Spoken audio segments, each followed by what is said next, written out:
Step four क्या कहता है, ध्यान से सुनेंगे। स्टेप फोर कहता है pay off the liabilities. Step one was close the assets by transferring them to their respective places. Close the liabilities, close हुई हैं, पे ऑफ नहीं हुए। तो स्टेप वन स्टेप टू बस क्लोजर्स हैं, पे ऑफ नहीं है, पैसा उसमें इन्वॉल्व ही नहीं है कहीं, वो तो सिर्फ अकाउंटिंग एंट्रीज हैं। स्टेप थ्री में हमने एसेट्स डिस्पोज ऑफ करे हैं। स्टेप फोर में लाइबिलिटीज पे ऑफ होंगी। अब ध्यान से सुनना, लाइबिलिटीज पे ऑफ होंगी। सेक्शन 48 सब सेक्शन बी, सबसे पहले थर्ड पार्टी लाइबिलिटीज पे ऑफ होंगी, फिर पार्टनर्स लोन पे ऑफ होगा, फिर कैपिटल बैलेंसेस पे ऑफ होंगे। तो तीन अलग अलग अकाउंट्स बन रहे हैं। तो थर्ड पार्टी लाइबिलिटीज की पेमेंट रियलाइजेशन अकाउंट में होगी। पार्टनर्स लोन सेपरेटली बन रहा है, उसकी पेमेंट वहां पे होगी। कैपिटल अकाउंट्स सेपरेटली बन रहे हैं, उनकी पेमेंट वहां पे होगी।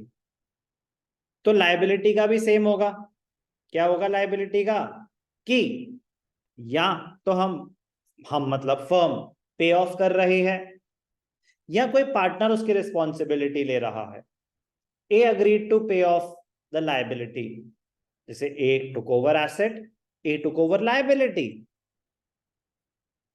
लाइबिलिटी हम नॉर्मली जर्नल डिसोल्यूशन को साइड करते हैं। आज तक हम एंट्रियां क्या पास करते थे, क्रेडिटर्स को पेमेंट करी, क्रेडिटर्स टू कैश और बैंक। प्रोविडेंट फंड पे करा एम्प्लॉइज, तो employees provident fund to cash और बैंक। डिसोल्यूशन में कोई भी लाइबिलिटी पे ऑफ होगी, कोई भी लाइबिलिटी पे ऑफ होगी, तो एंट्री होगी realisation account debited to cash और बैंक। रियलाइजेशन अकाउंट, लाइबिलिटी तो क्लोज हो चुकी है, वो एग्जिस्ट ही नहीं करती अब। तो जो भी पेमेंट होगी लाइबिलिटी से रिलेटेड, रियलाइजेशन टू कैश और बैंक। तो ध्यान क्या देना है, पेड बाय द फर्म, तो रियलाइजेशन टू कैश और bank. If the liability is taken over by a partner, तो अभी पार्टनर ने दे दिया, realisation to partners capital account, firm उसको दे देगी। तो एक तरह से उसके कैपिटल में उतना और क्रेडिट हो गया, उसकी कैपिटल उतने से और बढ़ गई। आपकी कैपिटल थी 5 लाख, आपने एक लाइबिलिटी पे ऑफ कर दी 50,000 की, तो एंट्री हुई रियलाइजेशन टू पार्टनर्स कैपिटल 50। तो कैपिटल अकाउंट 50,000 से और क्रेडिट हो गया, तो कैपिटल अकाउंट कितना हो गया, 5,50,000। कैपिटल अकाउंट कितना हो गया, 5,50,000। कोई भी डाउट, कोई भी डाउट? तो liabilities, repayment of liabilities, if paid by the firm, realization to cash or bank.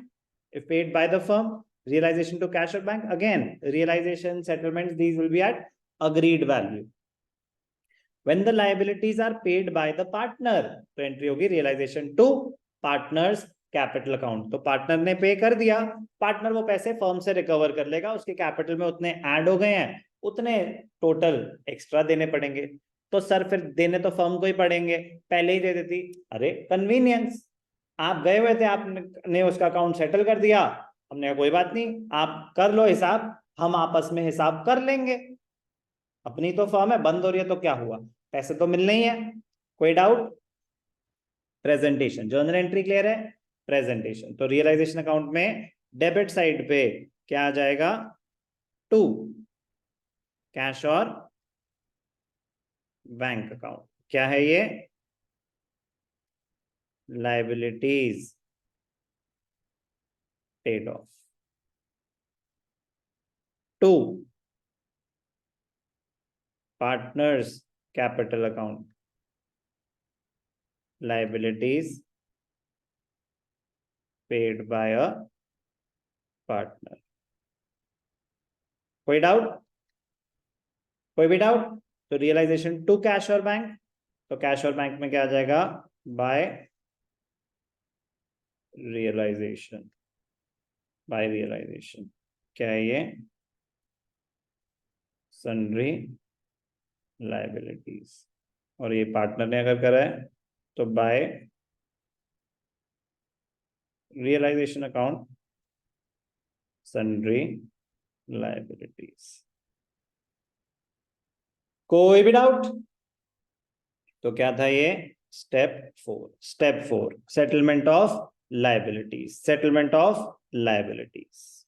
Step four settlement of liabilities. Step one closure of assets, step two closure of liabilities, step three realisation of assets, realisation of assets, realisation of assets मतलब या तो assets बिकेंगे या partner take over कर रहा है। Step 4, realisation of settlement of liabilities, payment of liabilities, या तो firm पे ऑफ करेगी या पार्टनर पे करेगा।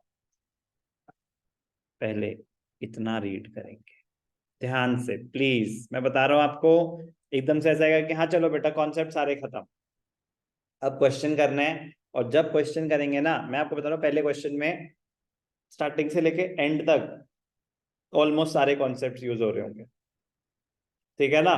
तो कोई भी चीज प्लीज अंडरस्टैंड करनी है, don't try to learn it.